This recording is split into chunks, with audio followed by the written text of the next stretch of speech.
तेरी मेरी कहानियाँ से सभी अपडेट पाने के लिए बेल आइकन दबाएं। आज की कहानी है, यही कमी रह गई थी अब, बच्चे भी इस घर में मर्द पालेंगे। निधि और काजल दोनों रसोई में व्यस्त थी। सुबह के समय घर में अफरा तफरी मची रहती है। नमन और अभिषेक को ऑफिस जाने की जल्दी रहती है। फिर देवरानी निधि भी पास के स्कूल में पढ़ाने जाती है। दीपांशु को तैयार करके प्ले स्कूल छोड़ने की जिम्मेदारी भी चाचा अभिषेक की है, इसीलिए उसका भी समय पर तैयार होना ज़रूरी है। घर में दो छोटे बच्चे और भी हैं, उन्हें भी संभालना पड़ता है। इस अफरा तफरी के बीच सासू माँ मंदिर में जाकर बैठ जाती हैं। एक बार उनकी पूजा शुरू हुई तो बीच में उठने का तो सवाल ही पैदा नहीं होता। इस बीच काजल सबसे अधिक तनाव में रहती है। जब बच्चों को संभालने के लिए आया आ जाती है तब उसे कुछ राहत मिलती है। अभी उसका सारा ध्यान दरवाजे पर है, जबकि हाथ रसोई में जल्दी जल्दी काम कर रहे हैं। वह सोच रही है किसी भी समय मीठी और परी जाग सकती हैं। यह संध्या कहाँ रह गई, अभी तक आई क्यों नहीं। संध्या बच्चों की आया है। इतनी देर में एक बच्चे के रोने की आवाज़ आने लगी। काजल सोचने लगी, एक ने रोना शुरू कर दिया, अब दूसरी भी जल्दी जाग जाएगी। नमन बच्ची को गोद में उठाकर रसोई में ले आया और बोला, काजल मीठी जाग गई है, यह लो संभालो इसे। इसका डायपर भी बहुत हैवी लग रहा है, इसे चेंज कर दो। सुनकर काजल एकदम फट पड़ी और बोली, मैं अकेली क्या क्या संभालूं? यह काम आप भी तो कर सकते हैं, या मीठी की सारी जिम्मेदारी मुझ पर है। पास खड़ी निधि बोली, लाइए भैया मुझे दीजिए, मैं मीठी का डायपर बदलती हूँ।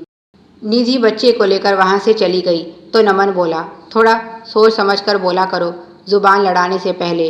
अगर मैं तुम्हारी तरह बर्ताव करता और तुम्हारी इस बदतमीजी के लिए निधि के सामने ही एक झापड़ रसीद कर देता तो कैसा लगता तुम्हें? आइंदा ऐसी गुस्ताखी नहीं होनी चाहिए। मेरी बात अपने दिमाग में बैठा लो। और वह नाराज़ होकर वहाँ से चला गया। काजल गुस्से में जलकर रह गई। इन माँ बेटों के नखरे भी उठाओ और इनकी गुलामी भी करो। क्या हो जाता अगर आज नमन मीठी का डायपर बदल देते, पर वह ऐसा क्यों करने लगे? यह तो उनकी शान के खिलाफ है। भाई को देखकर भी अकल नहीं आती। अभिषेक कितना सहयोग करता है अपनी पत्नी का, पर वह तो बिल्कुल माँ पर गए हैं। बैठे बिठाए सारे काम होने चाहिए, दूसरे के बारे में ज़रा भी परवाह नहीं। मैं भी तो इंसान हूँ, सुबह 4 बजे से लगी हूँ, मुझे आराम नहीं चाहिए? क्या मुझे थकान नहीं होती? उनके आंसू निकल पड़े। तभी निधि वहाँ आई और उसकी पीठ सहलाते हुए बोली, दीदी मन छोटा नहीं करते, कुछ लोग कभी नहीं सुधर सकते, उन्हें केवल अपने काम से मतलब होता है, दूसरों की भावनाओं से ऐसे व्यक्ति कोई इत्तेफाक नहीं रखते। चिंता मत कीजिए, संध्या आ गई है, मैं मीठी के लिए दूध लेकर जा रही हूँ।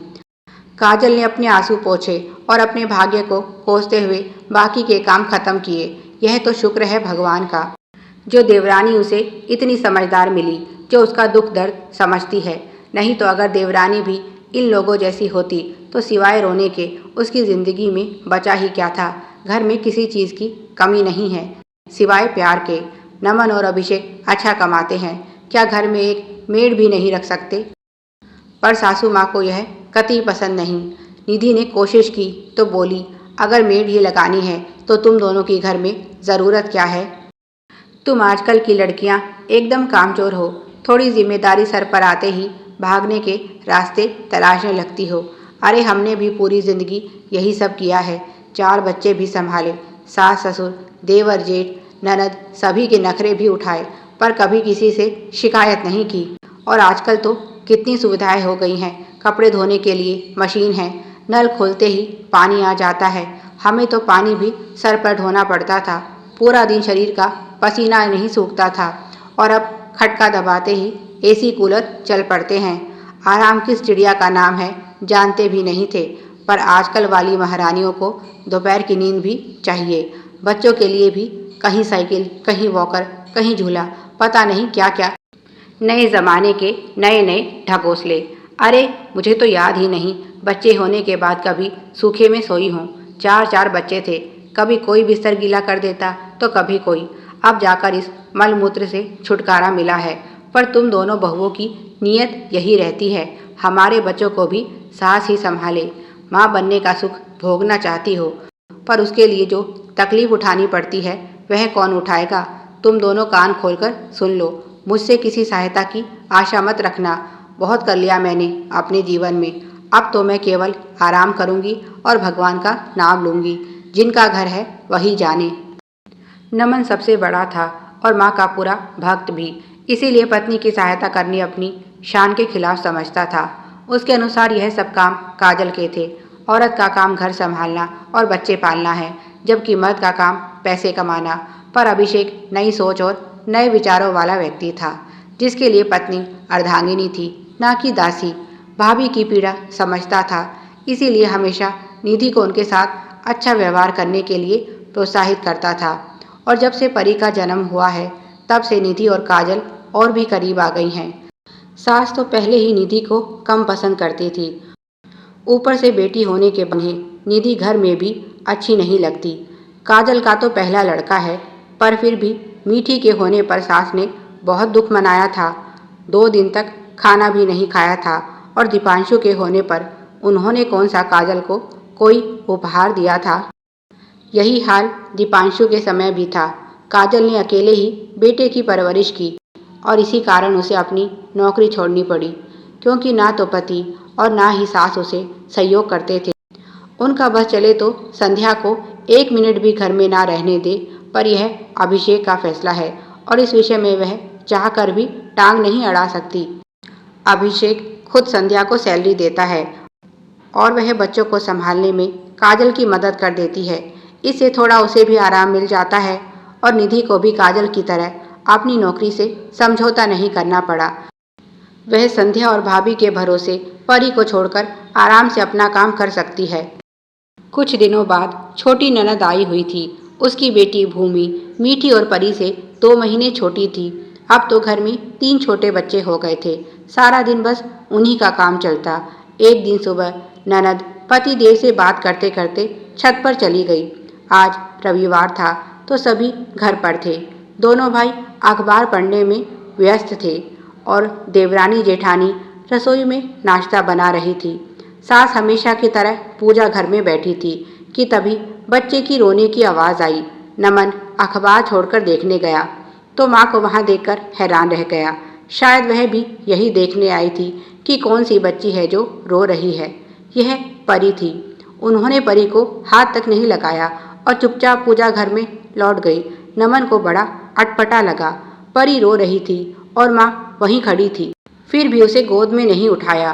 वह परी को बाहर ले आया तो अभिषेक उसे रसोई में खड़ी माँ के पास ले गया। इतने में फिर से बच्चे की रोने की आवाज़ आई और एक बार फिर कमरे में नमन गया।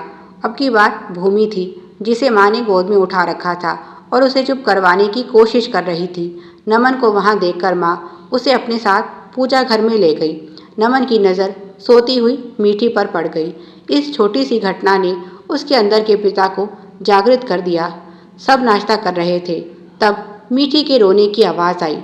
सुनकर काजल नाश्ता छोड़कर उसे संभालने जाने लगी तो नमन बोला, तुम रहने दो, बैठकर अपना नाश्ता करो। मेरा नाश्ता हो चुका है, मैं मीठी को संभालता हूँ। काजल फटी फटी आंखों से उसकी तरफ देखने लगी। आज तक उसने अपने किसी बच्चे की परवाह नहीं की थी, फिर आज यह चमत्कार कैसे? नमन मीठी को गोद में उठा लाया और बोला, काजल इसका डायपर कहाँ है? मैं बदल देता हूँ। काजल ने इशारे से बताया, वहाँ रखा है, और उसने मीठी का डायपर बदल दिया। जब तक काजल ने नाश्ता किया उसके साथ खेलता रहा। सास जो यह सब देख रही थी बोली, अब यही कमी रह गई थी, अब बच्चे भी इस घर में मर्द पालेंगे। काजल समझ गई यह ताना किसके लिए है। नमन बोला, क्यों माँ, कौन सा कानून कहता है बच्चे मर्द नहीं पाल सकते? आप भी तो अपना नियम तोड़कर पूजा छोड़कर आज भूमि को देखने गई थी। सास बोली, बेटी के लिए करना पड़ता है, नहीं तो मैं अपने नियम की पक्की हूँ। कुछ दिनों के लिए यहाँ आई है, ऐसे में मेरी उसके लिए जिम्मेदारी बनती है। नमन बोला, और मीठी और परी का क्या माँ, वह भी तो इस घर की बेटियाँ हैं। क्या वे सिर्फ काजल और निधि की बेटियाँ हैं? आपने रोती हुई परी को चुप नहीं करवाया, जबकि भूमि को उठाकर तुरंत साथ ले गई। बेटी बेटी में माँ, यह तुम्हारा कैसा भेदभाव है, कुछ समझ नहीं आया। और जब आप अपनी बेटी के लिए अपना नियम तोड़ सकती हैं, तो मैं तो फिर भी पिता हूँ, मुझे भी तो अपना फर्ज समझना चाहिए। उस दिन के बाद से अभिषेक की तरह नमन भी काजल को सहयोग करने लगा। दीपांशु, जो डर के कारण कभी पिता के पास भी नहीं आता था, आजकल पिता के साथ क्रिकेट खेलता है।